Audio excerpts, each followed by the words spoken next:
Adler refers to something called private logic. It's something that only you believe, right? So you're in this spiral and you think my life has no value. Well, the person that you just helped yesterday doesn't think that. Your family doesn't think that. Your kids certainly don't think that. Your kids don't think that. Yeah. The people that you're responsible for, they don't think that. You know what I mean? Absolutely. That's private logic. It's wrong. It's incorrect. It's an incorrect thing that you believe. And we know how to overcome that. You just learn. Right? Right. You learn, and now it's more difficult when you're when you're trying to chisel away or add to your identity. That's quite a bit different.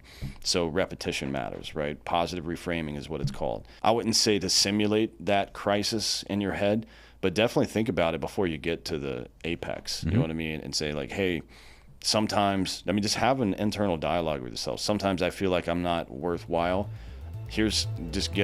Pull out a piece of paper or type it into your phone. Here are 10 people that rely on me. You know what I mean? And think about that. Let's go.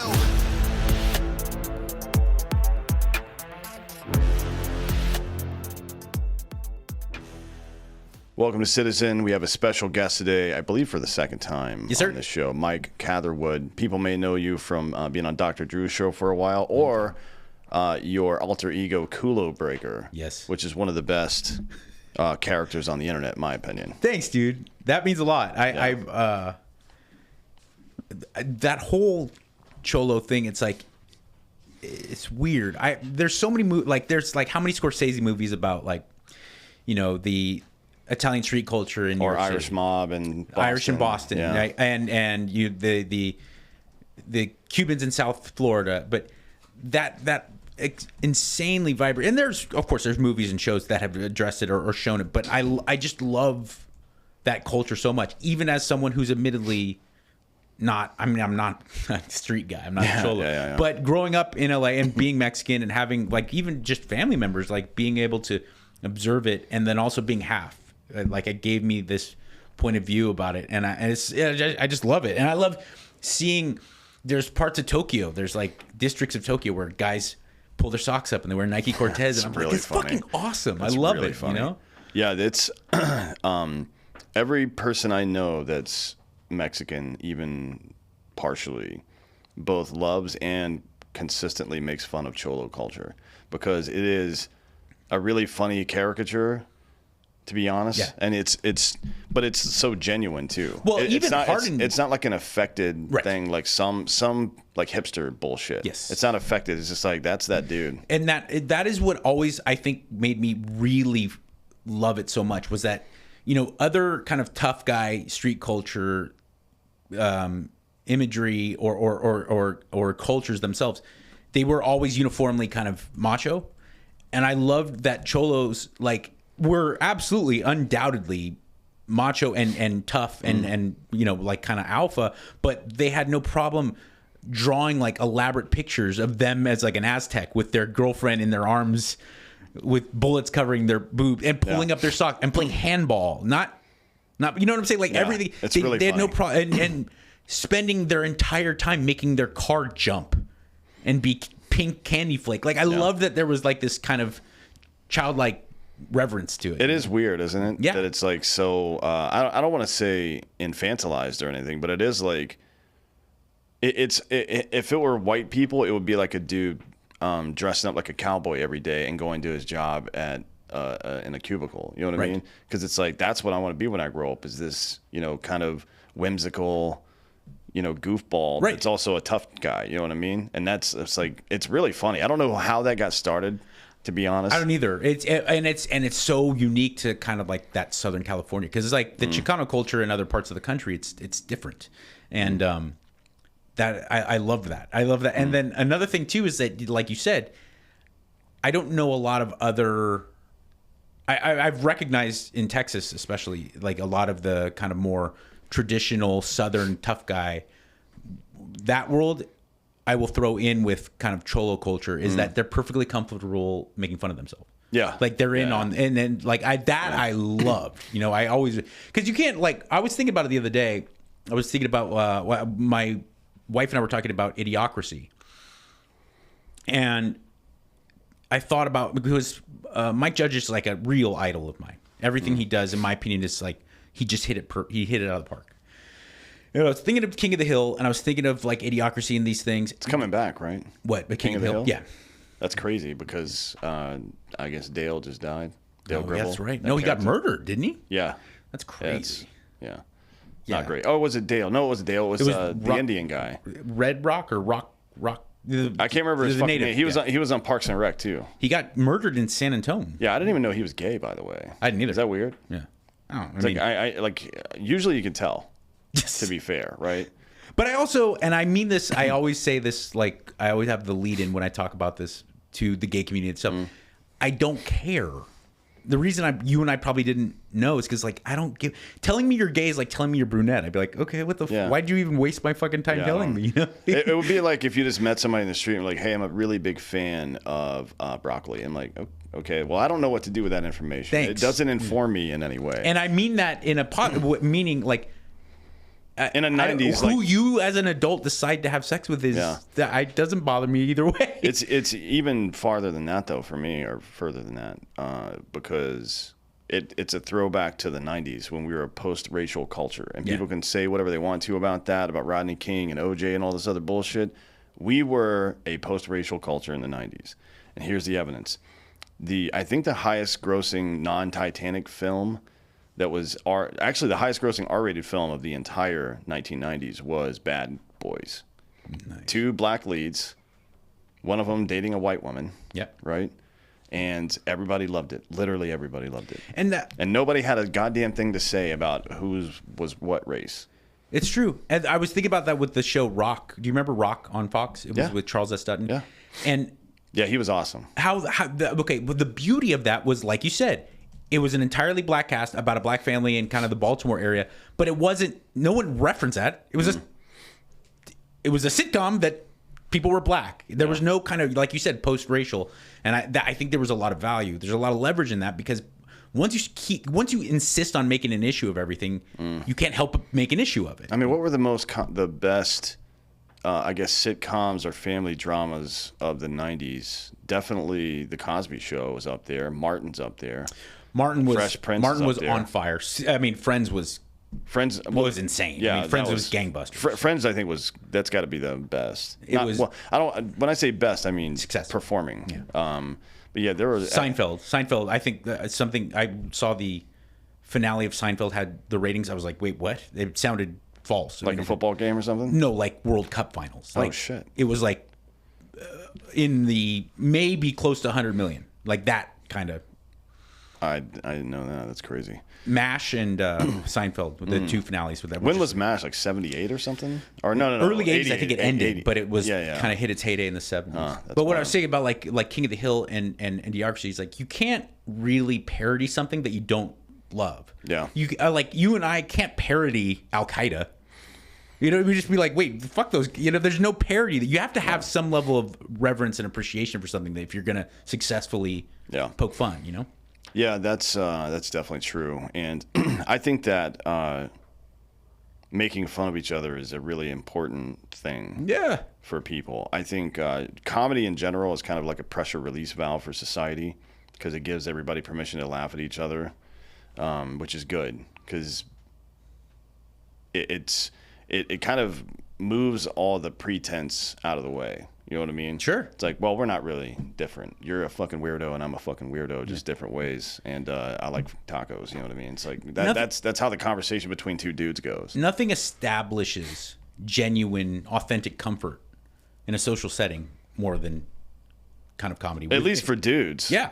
Just talking shit to each other is. I mean, if you hang out with Tim Kennedy sometimes. I do.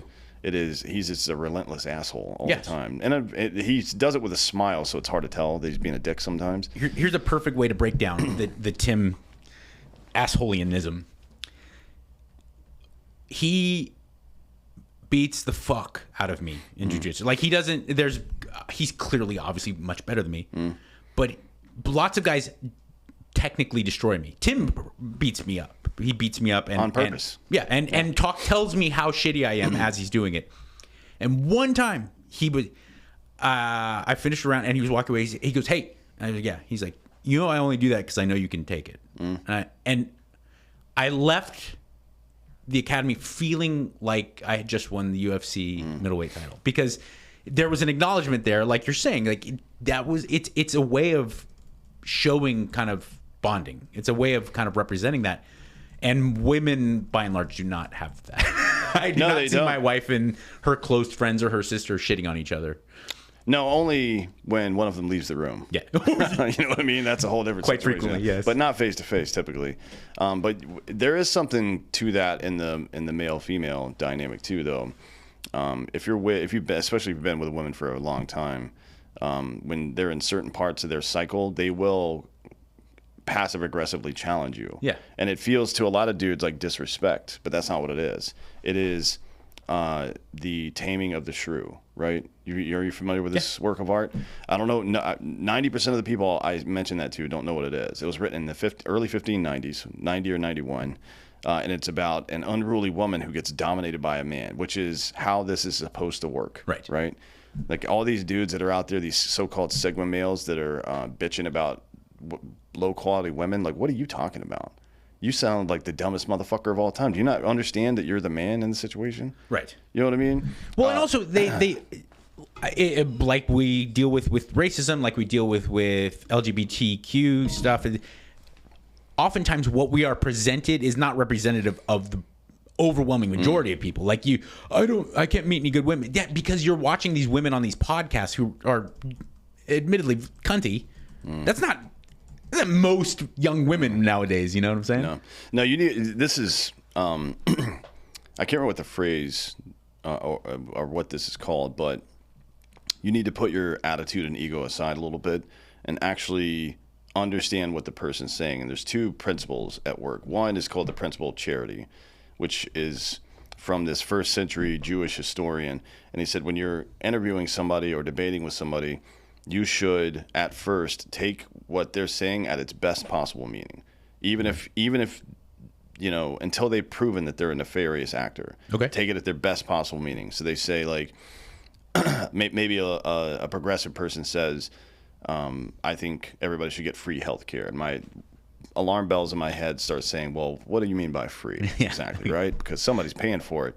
But what they really mean is that, and this is something that at its core I agree with, that it's unfair and likely unethical that in the richest country in the history of the world, we tell the average citizen who's a taxpayer that they can be as healthy as they can afford to be. I don't like that. Right. I don't think that's right. I think that we should, as a group, decide to take care of each other and find a way to do it. I don't think the government should be in charge of it because the government sucks at everything. It doesn't seem to work ever. But if I take this person at their best possible meaning, I have to go all the way back to the root principle of what they've said, right? And understand that fundamentally and understand that they're a good person and they're trying to find a solution just like I am, right? And the second part of it is, this is something Peterson talks about a lot, mostly in intermarriage counseling, but if you get to a standstill in your discussion or debate or argument, then you need to, this is a very good strategy. I have to repeat back to you your position to your satisfaction. Right? Okay. I have to explain what I think you believe until you say, yes, that's what I believe. Otherwise, we can't move forward. And then vice versa, you have to do the same. The acknowledgement of how important it is that I'm getting clarity and I'm actively trying to understand you. Yeah. Like I want to. That's a thing. Yeah, that makes a lot of sense. And so, like, when you map that on to a relationship, the outcome is obvious, right? You either get it, you can either deal with it or you can't. And then if maybe you split, who knows? But in government, we all have to live under this. So it's like, well, we can't agree on the fundamentals, so this isn't something the government should be in charge of. Period. Right? You do your thing, I'll do mine, and that'll be the end of it. And that's the way it's supposed to be set up in a system of federalism like we have now. But you can't get there if you just say, if somebody's like, you know, oh, I think climate change this or whatever, and I'm like, oh, okay. I mean, that person's fundamentally afraid of ruining the environment for themselves and their future, right? And they're being propagandized by people. None of it's real, to be frank, right? But they're being propagandized. But the instinct to want to protect and be a good steward of what, you know, if you're religious, what God gave you or what nature's given you, that's not a bad instinct. No. So why are we punishing people for that? Right. Right? Like, and again, you are the conservative or center-right person or whatever you are. You're supposed to be the man in this relationship. So why the fuck are you bitching and being a little petulant turd about everything, every single debate that comes up? Because it's not helping anybody. All it's doing is driving people farther to the left. That's all it does. Right. I think Arnold said in his book about usefulness, 7 Rules of Usefulness or something, Schwarzenegger said, you can't bitch and moan about a problem unless you've actively tried really hard to solve it first. And I certainly see that in relationships, most notably with my wife. But because I get along with my wife quite well. We have a great relationship. But at the same time, she does, I think, very naturally, a lot of shit where I go like, I don't even understand where this is coming from. And it's just woman shit. And and instead of waiting to call my buddy and bitch about it, I have to get to the bottom of it. Like that notion of the instinct of charity, I think there's a lot of value to that. I have to look at what she's doing always through the prism of, well, this is for good reasons. I may be misunderstanding, or I don't like how it's dressed up, but somewhere at its core, there's something that we can agree with. And I think there's probably beauty in her motive, you know? Yeah.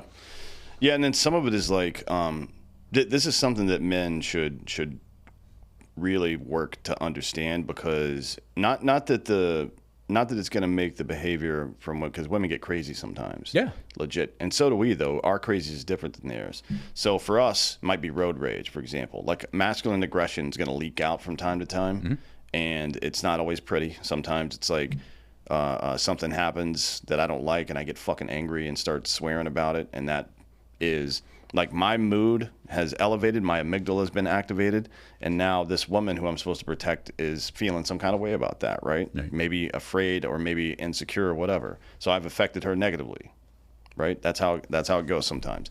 On the other end of it, and dudes just need to understand that. I'm not telling you not to do it. It's going to happen sometimes. You should certainly work to master yourself as much as you can and get better as time goes on with that. But don't hide your masculinity. It's much better to develop it than hide it. And then, you got to think about that and this is something that's difficult for us to understand because we don't fucking feel this stuff. Like this like deep sense of emotional empathy for things.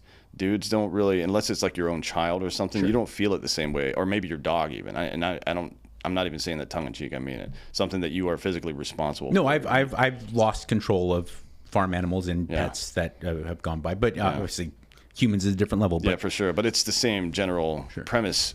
For a woman, she's going through, like, our cycle is 24 hours, our hormone cycle. It's a 24-hour cycle. Theirs is 28 days, right? So you get, instead of an hour or two of, maximal leaking out fucking masculine aggression, you get 3 to 5 days of toxic empathy in some cases, or just like emotional craziness. So you go through these processes and you can tell if you're close, there's something wrong. She's pissed about something, right? And I would recommend getting a shared calendar. And I know this is weird, but a shared calendar for one of those fertility cycle things. Okay. Just so you can, before you even ask her the question, just take a look at it and see where she is. And if it's in a certain time, just shut the fuck up. That's that's really great advice. Yeah, seriously. Because here's what will happen. And we all make these mistakes over time. I certainly have myself.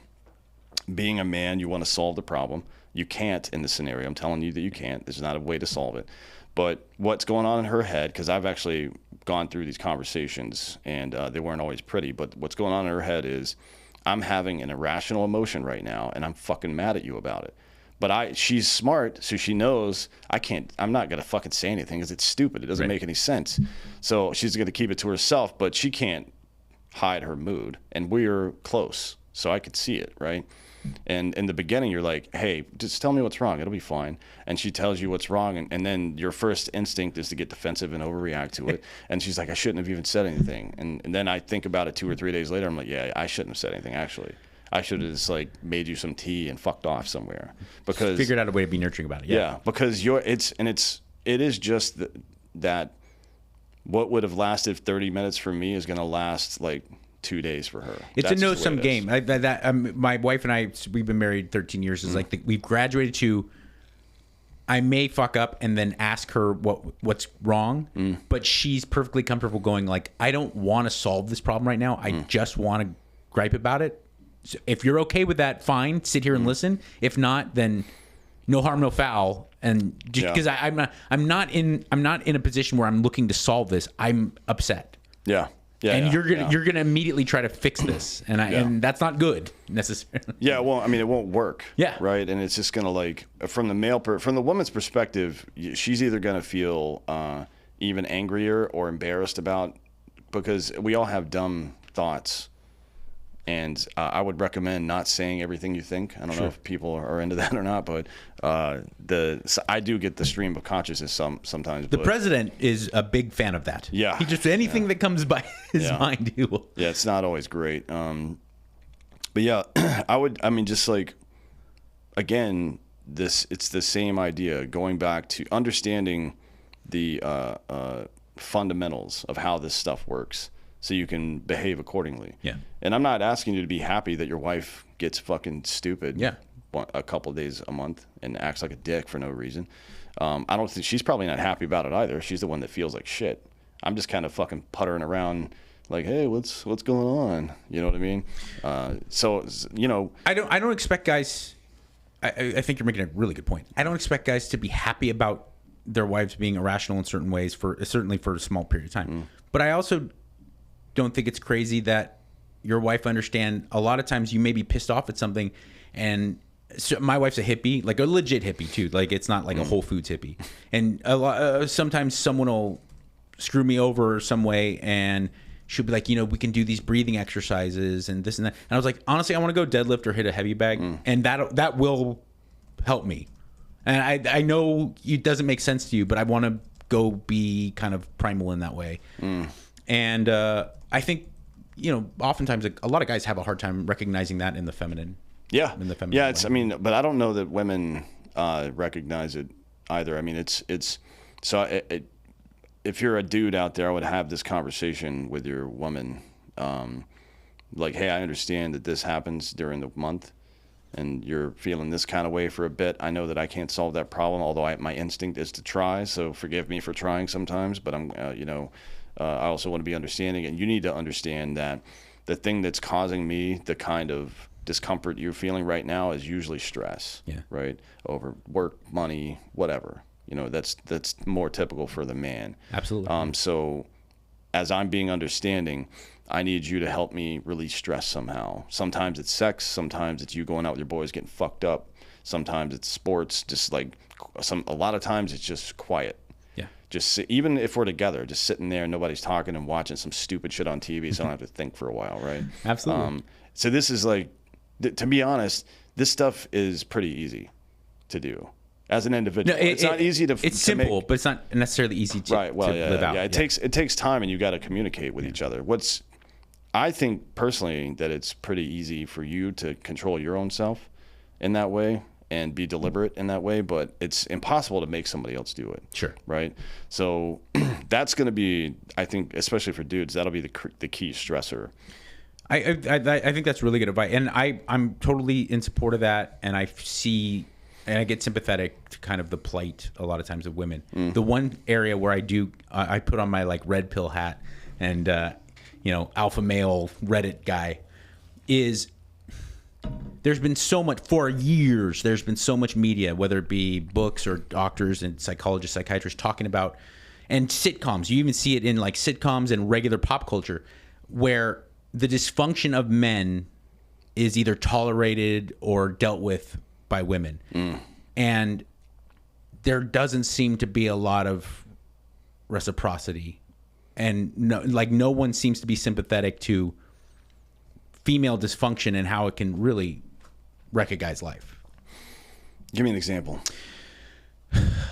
The overwhelming majority of divorces are initiated by women, and it's almost always not. It's not infidelity, or some. Of course, it is. You know, it could be a guy's violent. Of course, there's justified, but the overwhelming majority of is like women just get tired. They're like, this is, another one I thought of was how with the internet there has been this explosion of detached expectations or idealization of celebrities, world traveling, fill in the blanks, guys with abs who have their own private jet and everything. And I'm like, you understand 95% of these guys who are swinging hammers, who are electricians, who are driving a truck today, they're really good people. And we're making them out to be somehow wrong for being a guy. Yeah. I really like my favorite football team. I like my, and I want to hang out with the kids. And there's I feel like that's been demonized. Like you're a loser. Yeah. Like they get lumped into Sigma. I was like, no, he's just a dude. Especially white guys, because the kind of the added narrative of like, if you're white, you're somehow wrong. Yeah. That is obviously lessening in the last couple of years, but 2017, 18, it's like you're a guy who works hard, you make a good living, and you support your family, and all day, every day, you're taking in how much of a shithead you are. Yeah. If you're a straight white male. Yeah, it's very bizarre considering, when you call the cops, it's usually that guy showing up. Or when you call the fire department, it's usually that guy showing up. Or when you need to go to war, it's almost exclusively that guy showing up. And not just white dudes, but just dudes in general, right? Yeah. It seems like I don't even know what you would call it. Just suicidal for a society to think that way. Do you know what the number one reason guys commit suicide is? Feelings of rejection. Well, I know that it. So I deal with this issue a lot in the veteran community. I've personally had over 25 friends of mine, that killed themselves, and extensive research. The stuff that we see now, even the VA suicide report from fiscal 24 came out, and a super high proclivity of hormonal imbalances, right? Some other studies, one my friend conducted, I think it was a couple hundred people, 83% of dudes who reported suicide attempts or ideation had low testosterone, like severely low, under 400, right? Oof. So it's like, that makes a lot of sense to me, actually. Just think about what we said about women and their cycle and how that makes them a little bit irrational, and then put aggression on top of that, and then understand, although I don't like Freudian psychology, I think he's a fucking grifting piece of shit, to be honest, but understand that depression is aggression turned inward, right? So it's like, that's definitely a reality. Women tend to be a little bit, suffer more from anxiety, and guys tend to be because and look at the suicide in and of itself. Like, what is it? It's, I'm going to destroy myself. It's not kind of this outward, but dude, it's very concerning to me, because like I said, I mean, I think I was on this is a while ago, but still, this is 2010 or something, and I was doing a TV show and they flew me to New York City for this show, so I was in first class. I'm not a very big man, so I'm not someone who would pay for first class, even if I could afford it. In general, I'm perfectly fine. But if someone else is paying, I'm like happy to do it, you know? So I'm sitting in first class, and they board you first, right? And then the rest of the people come on, and I was like this. As soon I got, it was visceral. I didn't think about it. I kind of hid myself because I'm up here in the hoity-toity first class, and I didn't want to be offensive. And I was thinking to myself, dude, in 1965, if my grandpa and my dad as a little boy, my dad was not, in 1955, if my grandpa and my dad were walking and my dad was a little boy, my grandpa would say, son, you work hard, you keep your nose to the ground, you could be like these people, you can do it. And I was overwhelmed by this feeling of like, I have to be ashamed of any type of success, and I feel like that is it's a little bit hoity-toity, a little bit heady, but in a weird way, that's representative of how I think the malaise of guys now. It's like there's so many. I've heard Mike Rowe talk about this a lot, that people get pushed, men and women get pushed to do these really attention-grabbing things, but the reality is like how fucking admirable and how much character and how much justifiable praise should be put on the people who just keep our infrastructure day in and day out going. Yeah. You know? Yeah, I wonder 200 years ago what percentage of the population was known to more than, let's say, 100 people. Like how if you took just I think at the outset of our country there were 3 million people in America, 3 million non-natives, I guess. Right. What percentage of them were known to more than 100 people?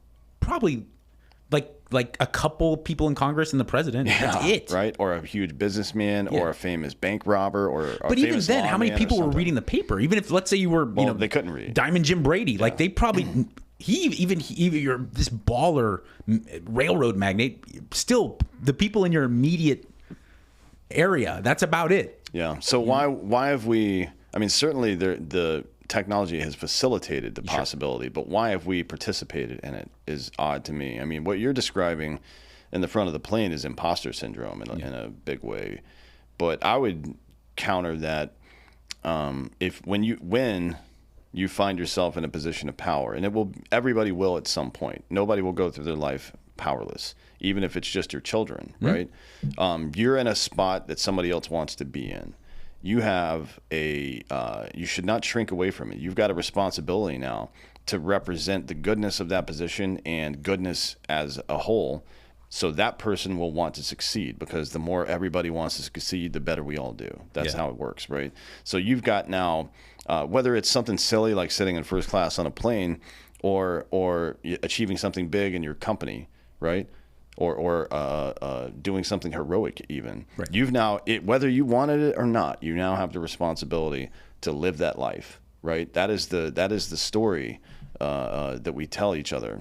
You know, growing up, this is how we've always communicated. We started around campfires with old dudes telling the stories about our ancestors. Right. And then we made our way to inside of buildings doing the same thing, basically. And then we made our way in front of the radio and then the television and now the internet, right? This is always how we've communicated, but it's never been about, hey, look at me. As a matter of fact, the most famous story about that is the story of Narcissus, who stared into the lake for too long until he died and turned into flowers, right? Didn't end up well. Yeah, there's no good story about that.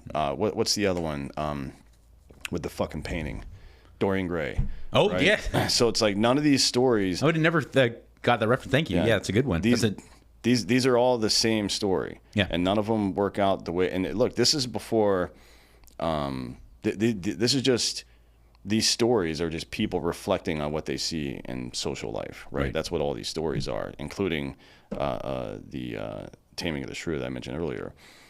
So look past the characters and understand the fundamentals there. It's hard not to fall victim to it, though, with social media. I think social media puts all of this on steroids, right? It does, yeah. So it's like, what are we doing to make ourselves resilient from this? I mean, a lot of people don't want their kids to have devices too young. Okay, but they're going to get them eventually. Right. You know what I mean? So maybe that's part of it. I don't know. But that alone is nothing. I'm hopeful. This is what makes me, and this is a stupid example, but it did make me think. The other day, my daughter had a sleepover. It was probably 7 girls. All there. She's 10, and they were asking me about my tattoos, and I was telling them. And then I said, just kind of summing it up. I go, "You guys gonna get tattoos?" And they're all collectively, they're like, "No, stupid. Tattoos are stupid." Why? They're very accustomed to their parents and their parents' friends having tattoos. It's you and I walk into a room that adults have to, so therefore super not cool to them. But when I was a kid, I did not know any square dudes that I did literally zero. If you had tattoos in 1985, you were a biker, military, certainly military, but even that was like a one hidden tattoo, right? Or some type of criminal. So I went, I'm going to get tattoos because that's cool. It's outlaw. I think hopefully if enough kids are sitting there looking at their parents constantly staring at their phone, that maybe when they're 22, they'll be like, that's not cool. It's super not cool. Yeah, I think, certainly there's some inherent contrarianism in youth. Yeah. As there should be. I think that's actually a biological function probably, to be honest, just for social diversity. Sure. Probably, right? And I mean, I think naturally fighting is for young men. Fighting nepotism in some way is built into that too, right? You want to be your own man. You don't want to necessarily. It's a really good instinct to want to progress beyond your ancestors, even the recent ones, father, grandfather. But right now, we're being trained to be ashamed of them. Yes. Right. And we should be instead be proud of them and build on what they built. Like, hey, you got, like, look at the founding fathers, racist people that owned slaves. Cool, man. That's great. Everybody was racist then. So, literally all the globe. Yeah. So let's do this. They did this 80% of stuff really well. So I'm going to add 5 in my generation.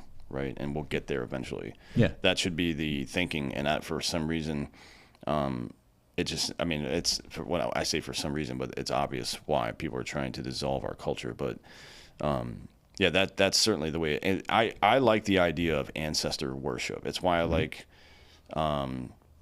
Norse mythology, right? I really, it's Norse paganism specifically, I think is something that people should look into. Also, but think of, I'm sorry to interrupt you, but think of the nautical science to this day that is used from Norse sailors in the 1500s. I mean, it's fascinating. Yeah, it's wild. This episode is brought to you by our title sponsor, Omaha Steaks.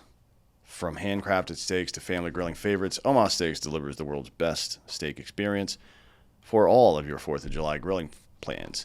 Enjoy USDA certified tender steaks, juicy burgers, and so much more. And now, during their 4th of July sale, you get 50% off site-wide. Holy crap, that's a good deal.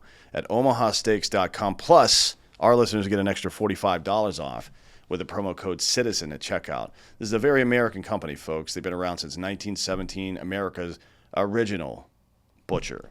Great meat of all sorts, whatever you can think of, they got it over there. And now they're giving you this crazy deal. It's 50% off site-wide plus $45 off with the promo code CITIZEN at checkout. There's nothing quite like an all-American feeling. 4th of July cookout.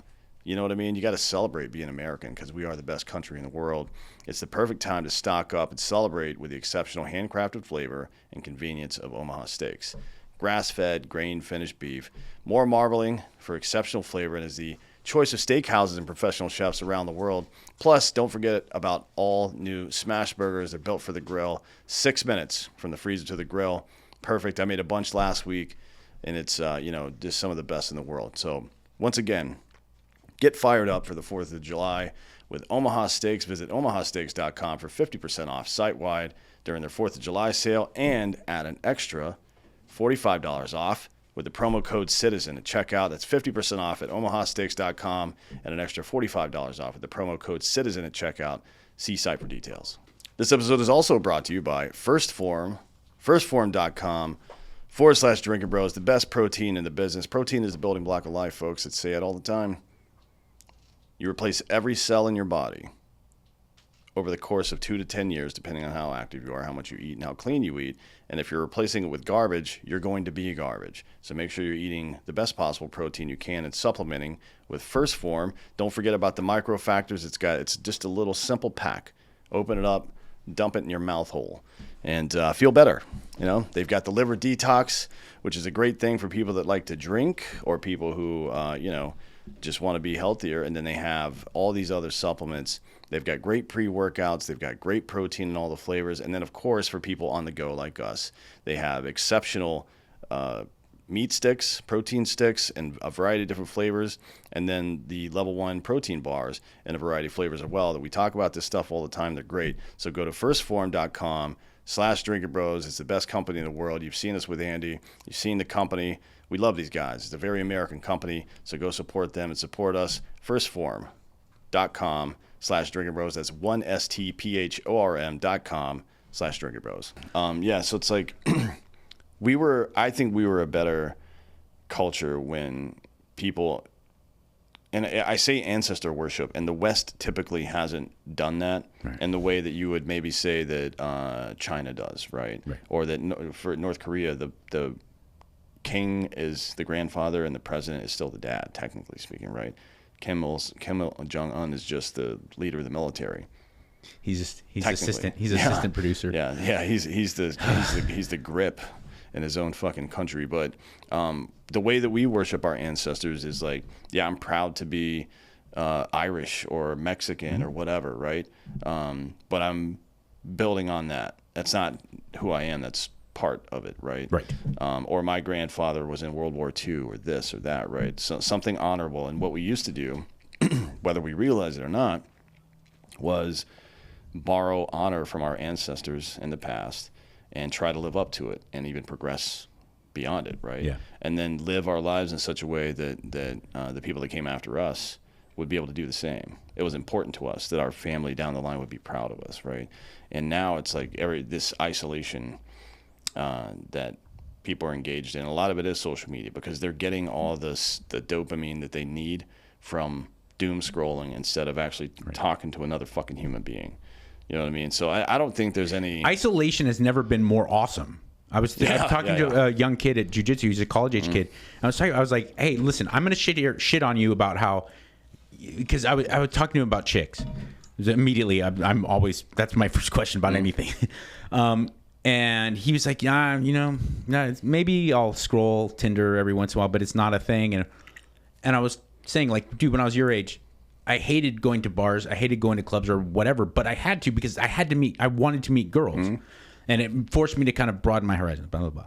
But then I was like, look, if we're being honest here, being alone and watching the same VHS the 40th time or playing PlayStation 1, you can only do that for so long because it sucks my asshole. You have an amazing level of luxury and resources in being by yourself. Yeah. And and that's hard. And my heart goes out to you. I have a question. You were talking about like ancestor worship, and that is it's a very, very near and dear situation for me. And it's also a very hurtful one. And I think I'm probably healthier now than I've ever been mentally, spiritually. But I still struggle with this greatly. I think I've proven myself to most of the people who love me and are around me a lot that I'm not a bad guy, that I'm considerate, I'm conscientious, I'm supportive, I'm charitable, fill in the blank. But I've never done anything even remotely heroic, I don't think. My father worked at the Pentagon throughout the entirety of the Vietnam War and was very instrumental in helping monitor the skies for Soviet missiles into the 70s. And my grandfather was very well decorated in World War II and served in the Navy proudly. And both officers pretty high rank. And I am a lifelong civilian. My other grandfather, who didn't serve, my mom's dad, my Mexican side, was orphaned by the time he was 2 in Del Rio, Texas. His dad, migrant Mexican family. His dad dies. He does still to this day doesn't know how. Very easily could have just been, a bar fight gone wrong. He has no clue. And he was a little boy, and he was he rode railroads by the time he was in 5th grade to come to Los Angeles and made a life for himself and learned how to do all these different trades. And I think about like all these really resilient, tough guys. And I look at myself and I don't have a lot to kind of live up to that.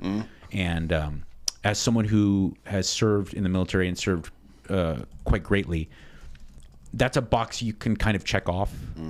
That I wonder what is your take to a civilian like me who can't really look in the mirror and confidently or justifiably check off that same box. You know what I'm saying? Well, yeah. I mean, this is true even for people that were in the military.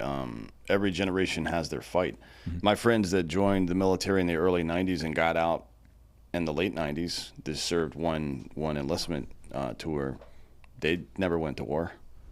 They were just in the military, right? In a time of peace. What does that mean? Like, a lot of them have a lot of guilt over that. I'm like, well, you don't get to choose when you go to war, right? Right. You just kind of sign up and hope for the best. I mean, we call it the best. It's not, but, for us, I mean, I would rather be out on the street with this thing than anything. Sure. To be honest, that's who I am as a human being. And I think when you start to see the positive effects of your violent nature on things, I think it makes you love it even more. This isn't something that vets talk about very much, but I think when you can stop a fucking bully, no matter who they are or what the circumstance is, I feel like I don't think there's a better feeling on earth than that, right? Because I've now done my duty as a man. I've protected something. Sure. Right? But, it's obvious when it happens in war.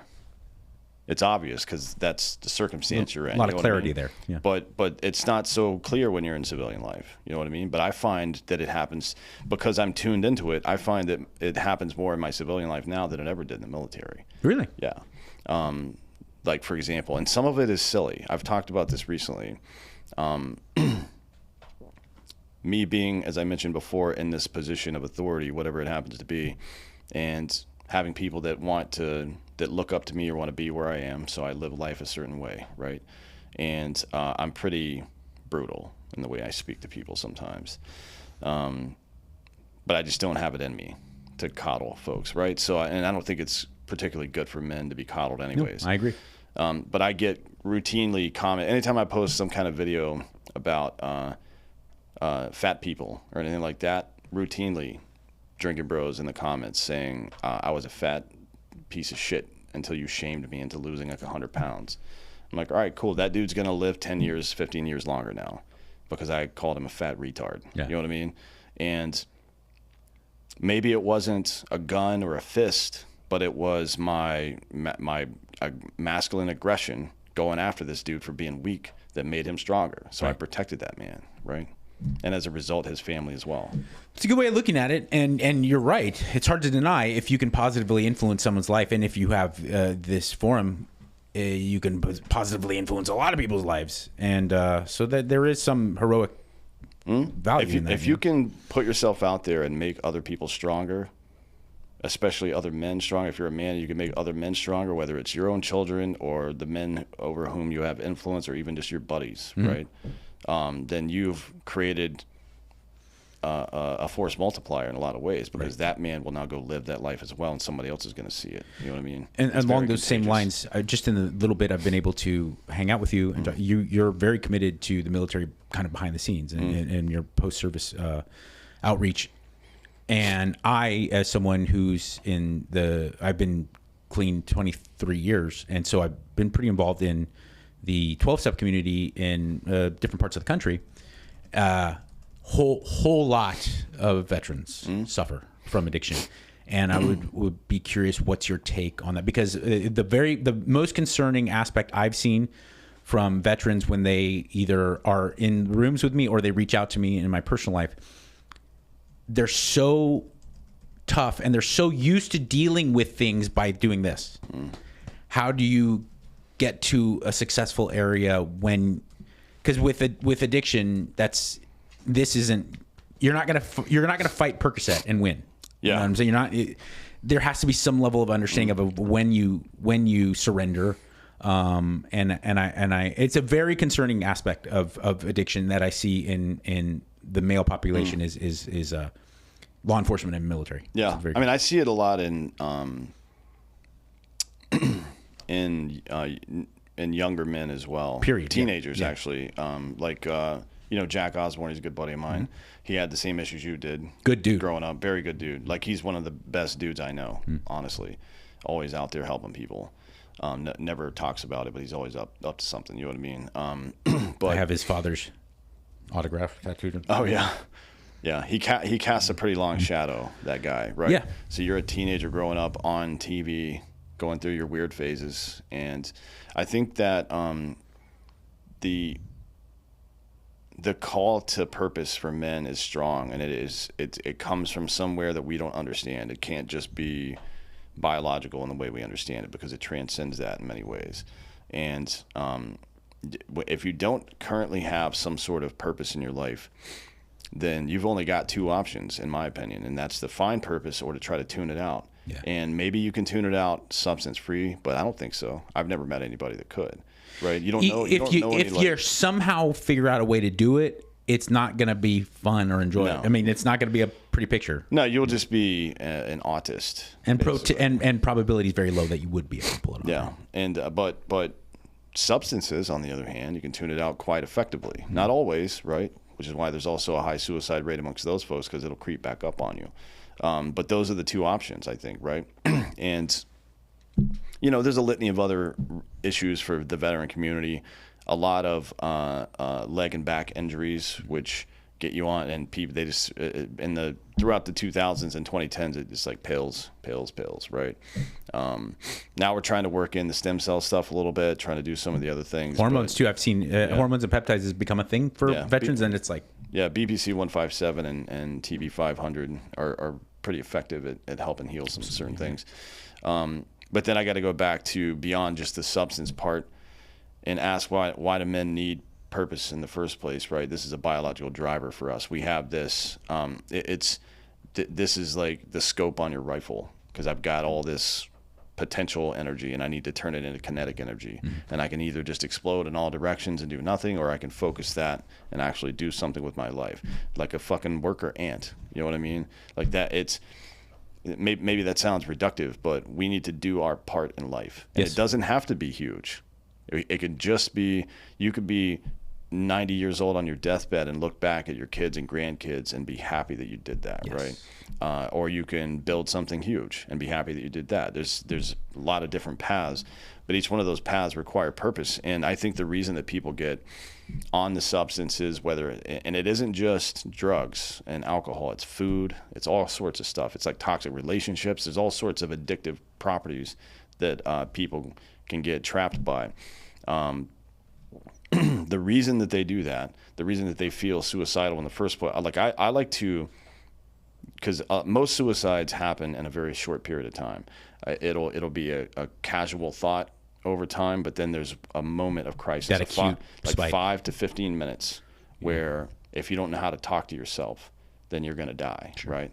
And I've had plenty of friends get there too. So you have to.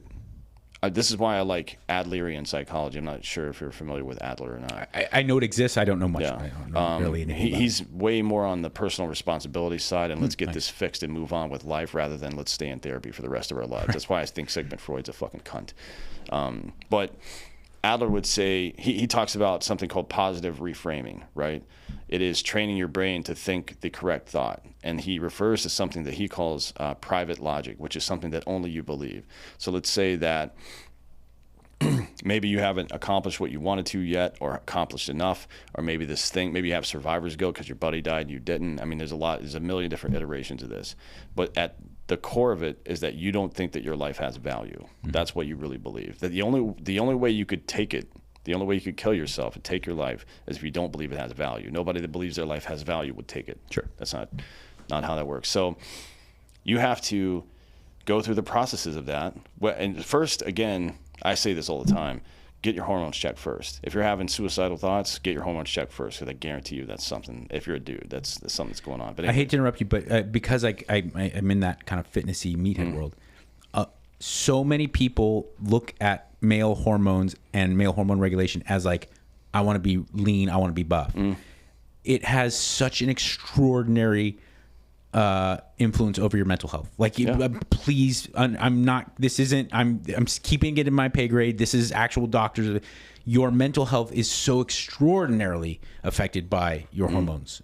So, guys, perhaps more than anything else, to be honest. Yeah, right? I'm sure. Look, certain circumstances in life can, but if you're a grown man you're not 80 and you have a 380 testosterone level and your free testosterone's in the toilet, like, your life sucks for you. Life will suck for you. Trust me. Yeah, it did for me. When I got out of the military, mine was 168. Oh my gosh. Yeah. From heavy metals, head injuries, all sorts of other shit. Right. My pituitary was all fucked up, and it took years to get it fixed, to be honest. And I was not feeling great. Yeah. Like, definitely suicidal for a good stretch, like 5 years probably, in and out of it. And then, once I got the hardware issue solved, the software issue for me was pretty simple, to be honest. And it's not like that for everybody. Maybe you struggle through both parts, but you can't make it on the software side if your hardware is fucked up. That's just how it is. Back to the purpose thing and the positive reframing. So Adler refers to something called private logic. It's something that only you believe, right? So you're in this spiral, and you think, my life has no value. Well, the person that you just helped yesterday doesn't think that. Your family doesn't think that. Your kids certainly don't think that. Your kids don't think that. The people that you're responsible for, they don't think that. You know what I mean? Absolutely. That's private logic. It's wrong. It's incorrect. It's an incorrect thing that you believe. And we know how to overcome that. You just learn, right? Right. You learn, and now it's more difficult when you're when you're trying to chisel away or add to your identity. That's quite a bit different. So repetition matters, right? Positive reframing is what it's called. And what you do is, I wouldn't say to simulate that crisis in your head, but definitely think about it before you get to the apex. You know what I mean? And say, like, hey, sometimes, just have an internal dialogue with yourself. Sometimes I feel like I'm not worthwhile. Pull out a piece of paper or type it into your phone. Here are 10 people that rely on me. You You know what I mean? And think about that. And you hear all these stories about somebody who says, and I was one of them, and I didn't understand what it meant at the time, but I was going to kill myself, but I had to do this thing, or this person was counting on me, or I had for me, it was my dog was in the car with me. I'm like, well, I'm not going to do this. I leave my dog on the side of the fucking freeway, right? And I thought at the time it was like, oh, just the love of the dog is what did it. It's like, no, it's being responsible for something other than myself. And the thing that I learned from it is that life's not about you. And if you focus on you, then you're going to be a miserable piece of shit all the time. Every meaningful thing you do in life will be in the service of other people. And once you realize that, then you can start to map the stuff around you. So when you say, I have no value, well, that's my thought. But my thought doesn't fucking matter, right? It's the people that depend on me's thoughts that matter. Right. And I fold that into my worldview. It becomes part of my identity. And the more you do that, the less you'll even entertain that silly idea that your life doesn't have value. That's a beautiful way of looking at it. And you could tell you can't come up with those words and also say it with such meaning unless, you could tell you'd been there yourself. And it was 5 years of probably touch and go. And that means a lot. It means a lot. And it's really meaningful that you would say that, get to this point, have this forum, and then say those things. What else are you going to do, I mean, that's your job. Your job is you have two hands for a reason, one to pull yourself up and one to pull the next guy up with you. You know what I mean? Everyone talks so greatly about the effect of COVID and the lockdowns on children. And of course that's important. My kid was 6 and it was hard. My biggest concern is always young men, kind of like the transition from boy to men age guys, because that's really at the heart of it. We talk about like finding purpose and putting meaning into your life. And if you're forced to sit on your ass and look at the internet all day, like, it makes it pretty darn hard, Yeah. And every time, women are having better outcomes in high school, college, and then early part of the workforce, TBD on the later part so far. But every single day they get told that the future is female. I don't know what the fuck that means, to be honest. I mean, you have 2 X chromosomes, so you can't even make a baby without us. We can. Actually, you and I in a lab could make a baby together, to be frank. Right? Pretty awesome kid. Yeah, it would be dope, yeah. I mean, I don't know what skin color would be, like gray or something. But, yeah, it's like constantly being told this stuff, constantly being told that you're part of a system called patriarchy that oppresses women, and you need to, try to work masculinity out of your system instead of perfecting it, which is what everybody should be trying to do. Right. Is the most toxic shit probably that any group of leadership has ever communicated to the public, ever, right? I think that's even, like, certainly the food stuff in the 40s and 50s with corn syrup and all this stuff and low-fat diets was really stupid. Right. But we can do tests at some point and figure that out, and we did. It was like, oh, this is dumb. And then you saw Atkins and some of that stuff come out that was super low carb, even back in the 80s, right? Yeah. It was. Well, to be fair, if we're going to get really geeky about it, you saw Vince Gironda and guys like that in the 50s were like, it's unnecessary. Eggs, steak, so. Even all the, like, to be honest, we probably owe Arnold some credit for that too. He was a big low carb to get leaner guy. Yeah. He was. And either way, I mean, I think another aspect of it, though, that is concerning for me as an outsider looking in is also how I think Atkins is a perfect example. We don't. Americans we're extreme, and that's one of the reasons why we have.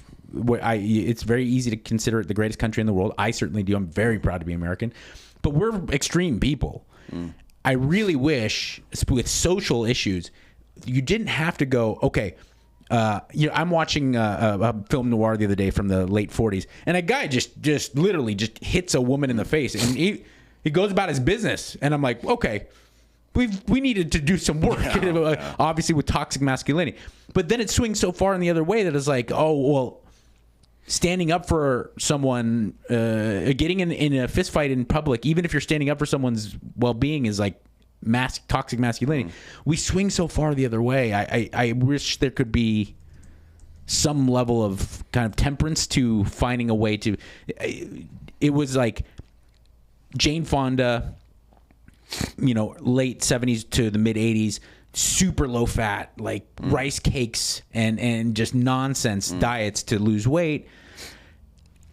Why did it have to go to like, I'm going to have a block of cheddar and with butter on top for dinner? I was like, okay, well, can we meet in the middle somewhere? I think Paul Saladino is kind of like not carnivore, but animal based is like really the best mixture. Well, for we me. went through this period, and there's I don't know if any American universities did these studies, but there's a couple of German studies that link high protein diets to increases in prostate cancer, right? But the delta on it was fiber intake. Nobody was eating fiber anymore, right? So obviously, if you've got a bunch of loose protein and fat floating around in your gut and it doesn't have fiber to cling to process its way out, then it sits in there and gets rancid. Like Elvis, for example. They found like a fucking meat sweater up his ass when they did his autopsy. Partially because he was blocked up from taking all the Percocet all the time. I mean, there was a lot of factors. A very good example of American extremism. Elvis Presley is. Yeah, but I think American extremism. This is always the case. Good ideas are the only antidote for bad ideas, right? And persistently communicating those good ideas is the only hope we have at boxing out bad ones, and you have to do it on your side, whether it's the political aisle. I mean, we've seen it over the past 15 years. The craziest people in the world took over the Democratic Party.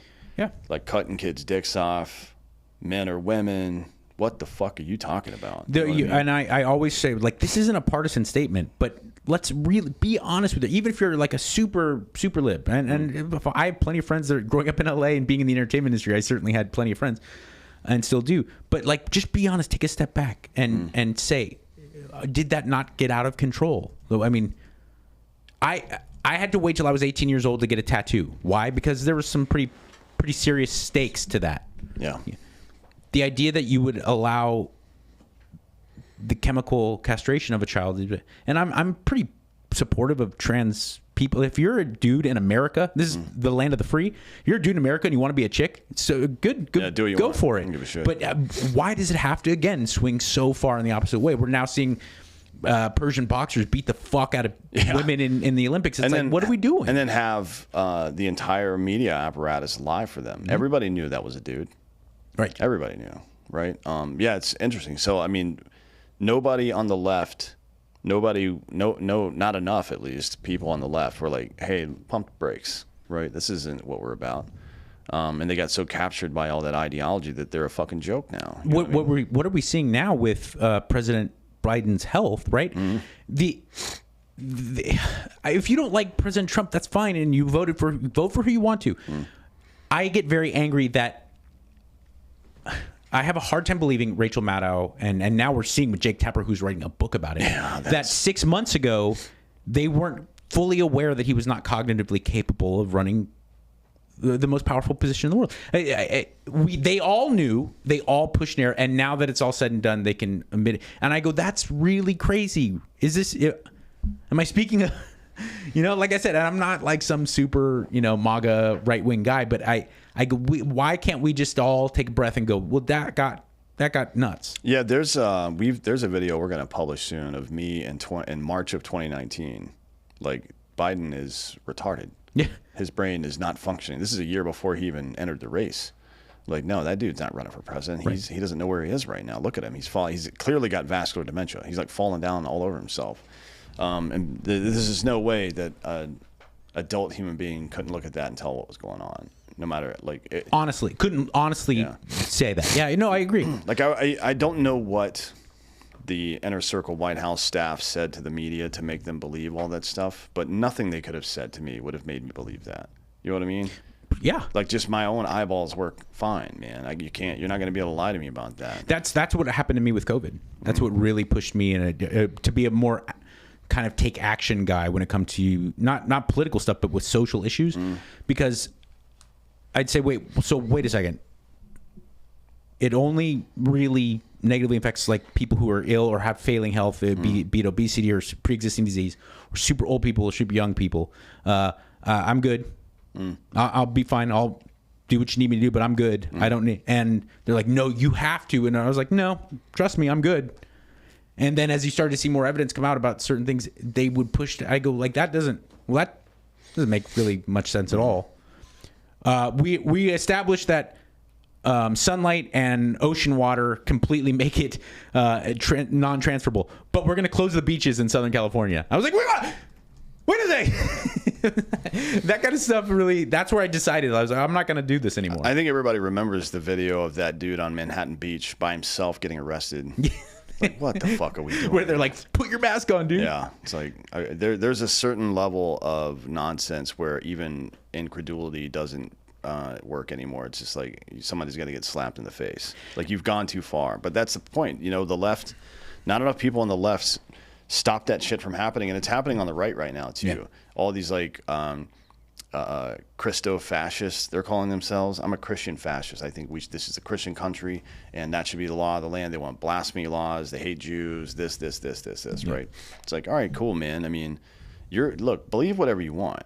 Believe whatever you want. I don't care about that. And you can make an argument, and I think many people have, to include a variety of my atheist friends who work in politics or work in philosophy, right, have said, yeah, Christian culture is better than any of these other ones. Look at them, for fuck's sake, right? Like, it's not even a comparison, but it's the culture. It's not demanding that everybody agree on everything all the time. That's not good. Nobody wants that. You're talking about the Dark Ages right now. Why are you doing this? But again, it's like it's the constant overcorrection, the extremism that leaks in, and what it really reflects is a lack of leadership. What it reflects is people in a position to say, no, what you're saying is dumb. Or, you know, maybe if the person needs to hear it, you say, yeah, I understand what you're saying. You've got 80% of the idea formed. Here's the other 20%, right? The other 20% is that the roots of individual liberty come out of Christianity, actually. That's where it came from. You know what I mean? From Martin Luther and from the Levelers and all these other people that wrote these historical documents. The grassroots of Western culture as we see it. Yeah. And I'm not taking sides here, but that's just reality. It's just reality. Yeah. So it's like you're right that the Christian culture has historically been better, and it's very likely that it would continue to be better. But what you're wrong about is that it should or even could be compulsory. That's not how it. As a matter of fact, the progression of Christianity to modernity has unraveled compulsion, intentionally so, right? Like, all of these founders who wrote about individual liberty were all religious in some way or another. Some of them were Gnostics and shit, but a lot of them were like deeply religious Christian people, leaning on people like Montesquieu and Locke and the Levelers and stuff like that. It's like, no, you don't tell me that you want a so-called Christian country, quote unquote, when you don't even know what that fucking means. Right. It seems to, and that's a great piece of advice that goes across so many different facets too. It's like, please, can we admit, like, I have about 1% of things where I go like, this is in my pay grade. I know what I'm talking about, so I'm gonna draw a line in the sand here and stand up and say it. Outside of that, I don't know shit about shit. People ask me. I remember when I used to be on CNN. That was one of the things that bothered me the most. Was I'd be on CNN or HLN, and they'd ask me about like an incident of perceived police brutality. I go, never been a cop, never lived in a high crime. Like, why the fuck do you care what I think? Yeah, it's weird, isn't it? They look bad to me. I don't know. You know, it's kind of an analog to the how many. If you were like a farmer in Virginia in the 1770s, how many people knew your name? Yeah, you know what I mean. Maybe 50. 5. Yeah, maybe 50. If you like. In West Virginia, I'm going to say like a dozen. Yeah. You know what I'm saying? Like maybe in parts of Texas, you know, like around Dallas, you can get in the 50, but yeah, maybe. But the analog to that here is that we are now forced to have hard opinions on shit. Yeah. One, that we don't care about a lot of times. Two, that we're completely uninformed about. And three, that people 100 years ago wouldn't have even known about in the first place, right? So what is the... I guess if you look at it from a 30,000 foot view, what is the function of infrastructure trying to force people into having hard opinions on stuff that has nothing to do with them? It's only to create division. You're a lot more programmable. Yeah, you're a lot more. Yeah, that's it. You get convinced of 5 things, and now I can put you in a box, and your box is different than his box, which makes him your enemy. Even though if you guys had just met on the street, maybe you call each other gay a couple of times, then you go get some beers. You know what I mean? Right. Like the people that are trying to become intermediaries between in-person human social interactions all they're doing is trying to fucking divide people. And it's so much easier to divide, and you can divide them up into so many more teams, right? Nick Swartzen always had the best joke about the internet and sexual depravity and what it's done. And I always like to use that joke to apply it to different things. Like in 1950, if you like to shit on people, pretty much kept that to yourself, right? Like that we maybe after like date number 3, you're like, okay, so what's your take on kink? Now you just go to ishitonpeople.com. It's like there's all over the globe, all your people, and so you can join your team. And the same thing goes is like if you want to capitalize, if you want to exploit someone's feelings about something that's very meaningful, but also they maybe don't know that much about, it's really easy to do now. It's really easy to do. I see it in even non-threatening areas. You know how much easier it is to get someone who's struggling with their weight and wanting to change their physique. You get them worrying about like really, really just highly detailed, over-the-top, exotic training programs, very nuanced diets and everything. I was like, hey, up your protein, don't eat so fucking much, and let's go pump some iron. But no, I have to go on like 7 different Reddit, feeds to talk about like the different types of like proteins that I'm going to ingest and the bioavailability of each. And I'm like, dude, you're getting pulled in many different directions. It doesn't mean much. Yeah, and I think people seem to think that folks are just lazy and they're looking for the easy way out. And I guess there's probably some truth to that in a lot of cases. But the links to which people will pursue these radical ideas is not laziness. That's not what that is. That is psychological capture is what that is. Yep. They've been told that if they pursue this thing, it will have the outcome they want, and they've been lied to about it, right? And then, people take these different psychological paths as it goes along the way. There's the spent cost fallacy where I've done this for this long, I got to keep doing it, right? Or there's the embarrassment of having done something stupid, so I'm going to double down on it to protect myself and build barriers against actual reality. That happens a lot, and it fucks your brain up.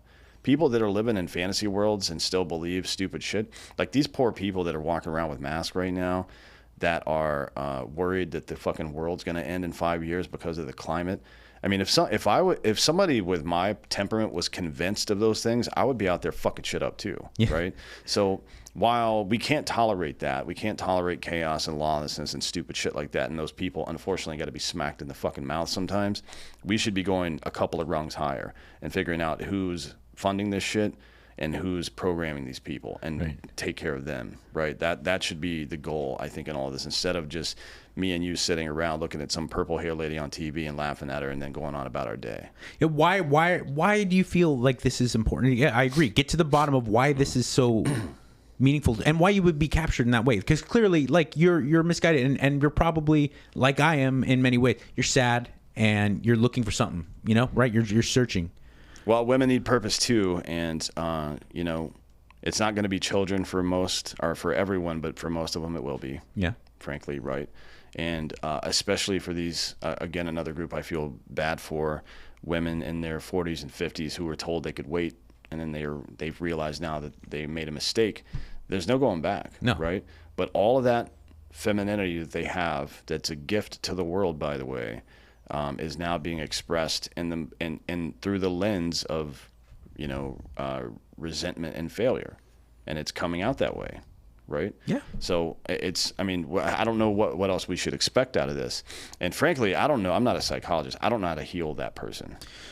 I don't either, and I used to. That's why I used to get so mad at like things like The Biggest Loser, right? Because I'm fully on board with you, and I've seen some of your posts, and I think it's really meaningful when you're like, stop with the excuses. There's a solution here, and you know what the solution is, and we got to get control of that. When you're 500 pounds overweight, 250 pounds over, whatever, maybe you see these people, getting them to do box jumps and circuits, and then putting them on a diet that they're never going to be able to implement in their own life. Like, are we really getting to no, because they're angry, they're sad, and they're angry at themselves, and they're punishing themselves. Well, let's get to the bottom of that, and then and TV's, it's hard, man. The media's. I just stumbled across the best example ever. the other day because I've never watched like a lot of Gordon Ramsay stuff, and it was on one of the streaming sites, and my daughter's really into it, so we were watching it, right? And these guys sucked. I fucking hated these guys. They were Guidos, and they were full on, like, they took over their dad, who it was very sad. Their dad passed away, and they were very Italian-American family. They took over his restaurant, right? And they were assholes, and Gordon Ramsay was coming in to fix, and they were making a lot of mistakes, and they were getting really angry at Gordon Ramsay. And I'm like, screw these guys. The show ends, and because it's a streaming service, it's different. It goes into, like, the bonus footage. And the son, who I hated the most, he's like, I don't know. I had no desire to be in the restaurant business, man. I'm in over my head. And my dad died, and it hurt me so much. And I thought the one thing I could do to honor him was I could be a part of taking this. And I'm lost. I really need help. And I immediately, I'm like, oh, you're cool, dude. I'm sorry you had to be put up with that. But TV made it so that I got angry. Yeah. And that's way more titillating. It is. It is, yeah. And it sells more. Empathy will make you feel now, but anger will stay with you. Yeah. You know what I mean? It stays with you all day. Anger and disgust. Like and this is true of most people, I think. We all rubberneck at a car crash, and it's not because we're concerned about the people in the car. It's because we want to fucking see it. And if you're lying, you say you don't, you're lying. Yeah. There's something instinctive. You're like, yo, that looks bad. I want to, Yeah, and nothing natural is bad, by the way. Right. That's not a bad instinct. You're just curious. I mean, go to the zoo and fucking do weird shit and watch the gorillas look at you. It's just us a couple of fucking 100,000 years ago. You know what I mean? Craziest experience with that the other day. Had an animal predator came and got one of our chickens, and it was fucking ripped apart. Right? Oh yeah, probably a fox, huh? Yeah, it was something on the ground because usually the predatory birds they're gone. You don't know what happened. And I came inside and I said, fuck, to my wife and my daughter, Abby got ripped apart. Something got to, it must have been a raccoon or a fox or something. They're like, oh no. And I was like, it's pretty bad. So if you want, my daughter goes, I want to see. And I don't think my daughter's like some horror fan movie. Yeah. She just, and she needed to see nature. She wanted to, and she was like, yeah, that's bad. I don't want to, but she wanted to see 10-year-old girl. There was something instinctive where she wanted to see it. Yeah. I mean, so it can't, like, nothing instinctual is bad. It's there for a reason, right? Yeah. It's been programmed over the course of hundreds of thousands, sometimes millions of years. But contextualizing stuff is something that is our work, as Adler would call it. It's your work to do this. It's not my work to worry about what other people do or think. I can't control that. But it is my work to. I mean, think of your brain, the history, the factual knowledge you have, and the emotional, psychological knowledge, and all the stuff you have. Those are the glasses. Those are the eyeballs that you put into your head, and is how you see the world. And you are responsible for creating those eyeballs or glasses or whatever in the best possible way. Right? You can create them to make everything in the world look like victimhood. You can do that if you choose to do that. And sometimes you will be a victim. Very frequently, actually, you'll be the victim of circumstance, and there's nothing you can do about it. The only thing you can really control in life is your attitude and your effort. So it is up to you to educate yourself and to make yourself tough, basically, right? Maybe it was Dr. Adler, but some very respectable person in the field of mental health said, everything's your fault. Just live by that code, and you'll be, because chances are, like you said, it's not really true. There's but if you just look it through the prism, like, everything was my fault and my decision, so let me work out of this. Yeah. And if you look at, like, Freud and Jung have these, like, external, Jung wrote about them, but I think Freud bought into it, the external tormentors, like the scarecrow and all this other bullshit. I just, like, that ideology is something that's completely foreign to me. I can't even concept. I mean, it's because I've gone out of my way to make myself not that way. But again, that's the point, right? If you want to get good at baseball, you play baseball. You know what I mean? If you want to get good at understanding the world, and we live in a much more complex world now than we ever have. Yeah. So whether or not, like, not everybody wants to be a historian, but you better know some, right? At least try. If you're going to sprack off at the mouth, at least have some understanding of what has happened already in the past. Yeah, it's like even here. This is a good example. We were kind of talking about this a little bit before the show, but the Mexican government is getting a little chippy right now. Yeah. The president of the Senate down there said that Mexico would build a border wall and pay for it, but at the 1830 lines. Like, okay, we bought that, right? Yeah. That wasn't that part wasn't even conquest. We literally paid you for that, you stupid fuck. But he doesn't know that. I guarantee you, he doesn't know that. He's just some Mongoloid. even a politician at that level. I agree. He's just some dipshit that's like, oh fucking, I thought I was gonna say something clever. And this is how. This is the intellectual version of not washing your hands, right? Right. You have bacteria in your fucking brain because you didn't take the 5 seconds it takes to look what that guy set up and see if it's actually true or not. And all it takes sometimes is this one little search. Oh, that's actually not even true. You know what I mean? That's how Trump won in 2016. Yeah. Is all the shit on Facebook, to be honest. Well, and I guess there's some media outlets who don't understand how modern media works. Like, they'll say stuff and you're like, you understand I can immediately research whether or not that's true, right? You can understand that, but... I mean, we have politicians, like Maxine Waters was talking about how everything's peaceful in L.A. right now. And it's like, all right, I mean, there are parts of L.A. that are, for sure. Like I'm sure Bel Air looks great. Yeah, the Hollywood Hills are probably dope right now, right? But downtown looks like shit. I mean, the one issue that really got me mad, I remember watching Scarborough or it was MSNBC. But it was right before the election, this most recent one. And he said, President Trump just said he wants Lynn Cheney in front of a firing squad. And I had just watched his press conference where he said, she's so happy to send troops overseas to get into firefights. I'd love to know what her take was if she actually had some bullets fired. I'd love to see her, what she would think if people fired some bullets at her. And I was like, wait, you're going to say that he just said she should be put in front of a firing squad? You understand it's not 1958, right? We can all access what he really said, right? I mean, the bravado with which they do this stuff these days is mind-boggling sometimes because, again, you can easily just look it up. During the last election cycle, we were being told, obviously, all the stuff about Biden's mental health in general, or I guess that's physical health technically, but also that inflation was down. They changed the definition of inflation. They said it was transitory. They said that food prices were okay. Everybody's complaining about the economy, and people like Don Lemon were like, no, you're wrong. I'm like, oh, yeah, Don? There's never been more manufacturing jobs added in it. I was like, wait, what? Yeah. Like, what? Yeah. And then just, I mean, some of it is just typical politics. Sure. Like all the jobs lost from COVID come back. Like, Joe Biden created more jobs than any president in history. I'm like, all right, cool, man. I guess technically that's true. But yeah, it's, again, incumbent upon the individual to make yourself resilient against that. And the only way to do it is to understand where it came from. So that guy I talked about, it's not a specific dude, it's a bunch of people, but that thinks because Christian culture has been better politically for us over the years, that we should force it, right? Yeah. Okay, cool. You have no concept of history or how any of this came into being. It was never forced by anybody.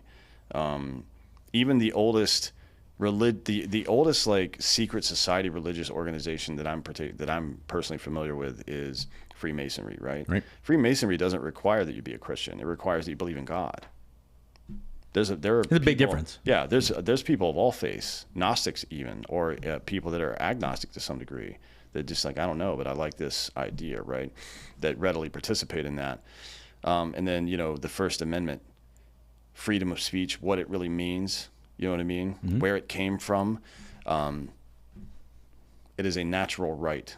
And if you read, starting with the Magna Carta and Agreement of the People by the Levelers, the Preceptor, and then everything in between, like Montesquieu and Locke especially talking about property rights, that the ultimate property is oneself, and the ultimate iteration of that property is your thought, and speech is thought. So it's evil to try to suppress people's speech because you're trying to suppress what they think. You can't do that. For the Christian, I would say that is something that God gave to you.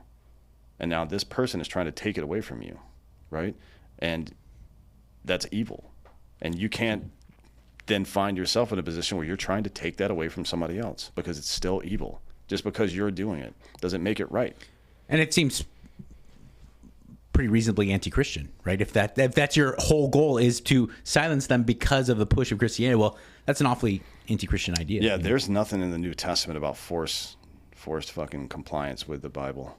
I'm Irish Mexican, so it's like I'm as Catholic as I grew up Catholic and alcoholic, and that was one of the things I always blew my mind was the priest would sit there and talk to you all day about the value of Christ in the Catholic Church, but he never tried to. But I would have Jewish friends or something that would come to my christenings or come to my confirmation, and it was like, well, you're all welcome. Do what you need to do. If you're interested, believe me, I'll talk your ear off all day. But I'm not going to force you. You know, like, yeah, it's just not part of it. You know, I mean, it's compulsory belief is completely antithetical to Christianity, for sure, right? I mean, you're saved by faith through grace, according to Paul. Right. So it's like only you can make that decision. And some of the people that Jesus found himself really working hardest to save were the people that weren't necessarily believers, right? I mean, like it wasn't like he just had his crew of devotees. I want to do a quick social experiment. Okay. I'm sure you're familiar with the story of the Good Samaritan, right? I am, yeah. Tell me what it means to you. The Good Samaritan, in a nutshell, to me, puts his or her conscientiousness of the world and people as a whole ahead of their own personal well-being. Okay. So would it change your opinion on the fact or on the story if you knew that Judea and Samaria were mortal enemies at the time? No. So that is think of Judea as Israel and Samaria as modern day Iran. Okay. Or Saudi Arabia or whatever, right? That wouldn't change. So the story of the Good Samaritan is that this was all of my friends walked by and offered me no help, and the guy who's supposed to hate me, right, who's almost legally required actually to hate me, went out of his way to help me anyways. What I meant by it wouldn't change my mind is that I never see how circumstances, certainly in a modern day, can change the core meaning of a moral. No. Or of a fable. No. At the time. Sure. Like when the story was written, they were sworn enemies. Not now. I don't even know what Samaria is anymore. It's like Syria or something. It would be Syria, yeah. The big powerful message there too is I remember I was a kid, but I was like high school. You might remember this. It was, I believe, Gary, Indiana, somewhere like that. I want to say Gary, but there was a neo-Nazi parade, a procession, and the town was like, nah. I think it was Cincinnati, actually. Was it Ohio? It was Cincinnati? Yeah, okay. I think it was Ohio. So they're like, no way, you can't do that in our town. And the ACLU said, you have to let them. Yeah. It's gross. Yeah. But we, as the most prominent kind of Jewish civil rights group, are saying, no, you have to let them do it. We're not saying we want them to foster new following, but you can't tell them they can't protest or parade through your town. Yeah. That's not right. And I go, wow. Yeah. Wow. That is, to me, that's real belief. Yeah. In something, right? And then on the Good Samaritan side, the story for me is that this is what Jesus is trying to tell people. The principle rises above your identity. You either believe this thing or you don't. And if it doesn't apply to everybody all the time, that's the thing about liberty. It either applies to everyone all the time or it doesn't exist. Sure. Right? It's just another form of a caste system or whatever at that point, another form of authoritarianism. So the story for me, and very few people have I ever met when I've asked them that question, did they know that Samaria and Judea at the time were mortal enemies? I mean, they were literally at war with each other at the time. It's like, that's the story. That would be what it does change. That's exceptional. That would be like a fucking a Jew walking home in Israel spraining his ankle or something's on the ground and a fucking Palestinian dude comes and helps him up. You know what I mean, after several of his Jewish friends passed him by, that would be the better analog, I guess. And it does change it. I guess it does change to be fully forthcoming. It does change it for me in the sense that it makes it more powerful. It makes it more meaningful. I mean, think of like what's intended to be the most important and person and best role model in the history of human beings from their perspective. Just told you that the principle matters more than what you look like or what you believe, right? The principle exists beyond. And to me, that's the thing in my childhood. I was never really religious, although I grew up in the church and I did go to seminary, just more to study religion than anything. But that story as a child is the thing that taught me what natural rights really were, right? Because that thing exists outside of us in space and time. It exists because it's just, you know what I mean? And that made quite a bit of sense to me at the time. And it, to be honest, it made me pretty resentful for a while, because once you understand what justice is, you see that there's not much of it. You know what I mean? Yeah. And you're like, especially as a kid trying to grow up and become a man, you're like, what the fuck, man? How am I going to fit into this world when I want to be just and there's just none to be had? You know what I mean? Yeah. It's difficult. It is. And it's hard. I will say this. I don't know much about much, but I will say it's hard work to get to what reality really is. And reality is way more beautiful and peaceful than we like to give it credit for in modern times. Mm-hmm. Obviously, you're a man who has seen it very well and up close and personal. Reality is not always peaceful and beautiful. It can. There's horrors. But my point is like, if you're like this guy who sits at your house and is like, fuck the world, people suck, I fuck everybody, that's not reality. It might be even the reality that you see, but that's not how many stupid stories have we heard on NPR or like whatever, where it's like, the MAGA family saved us. We were in a snowstorm upstate New York, and we couldn't hate Trump more, but if it wasn't for them, we would have died, and they let us live in their house in the Catskills for a week, because that's reality. But we like to be fed this because it is, again, it's very marketable. Yeah, it is. But you know what else is marketable is goodness, I think, right? And it's something that we've been able to market very well over the years until this insane Marxist bullshit kind of came into the forefront, and that used to be our social currency. Mm-hmm. If you wanted to be buddies with the guys at work, you better be an honorable man. Right. You can't be hitting on their wives. You can't be saying weird shit. You know what I mean? You can't be stealing from people. You can't be a dishonest person, because nobody will want to hang out with you. That was the standard, right? That was the cost, I guess, for entry into things, and we all see the benefits of it. You know, I mean, in criminal justice, it's broken window theory. The better things look, the better people will treat them, typically, right? But also for your personal identity and the identity of your culture that you perceive. I would say that guy who thinks the world is all fucked up and irreparable is suffering from the same private logic that somebody who hates themselves is. And maybe it's a reflection of that, actually. Right. They hate themselves, and as a result, they hate society. You know what I mean? You can't look anywhere else besides like a guy like Viktor Frankl, who's in a concentration camp talking about how the beauty of humanity is so pure. And you're like, wow, okay. If you say so, I'm definitely listening, you know? Yeah. Yeah.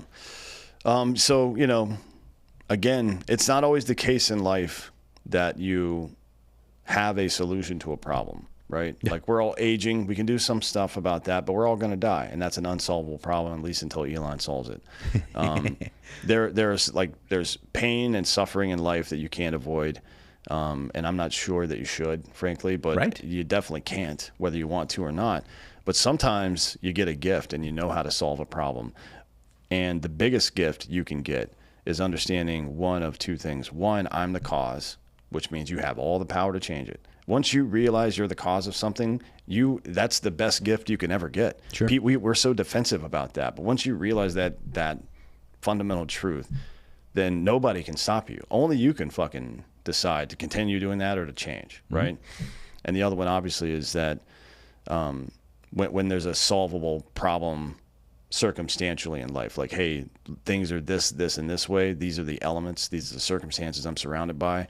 I actually have the ability to affect this somehow. Right. So that's your work, as Adler would call it. That's your responsibility.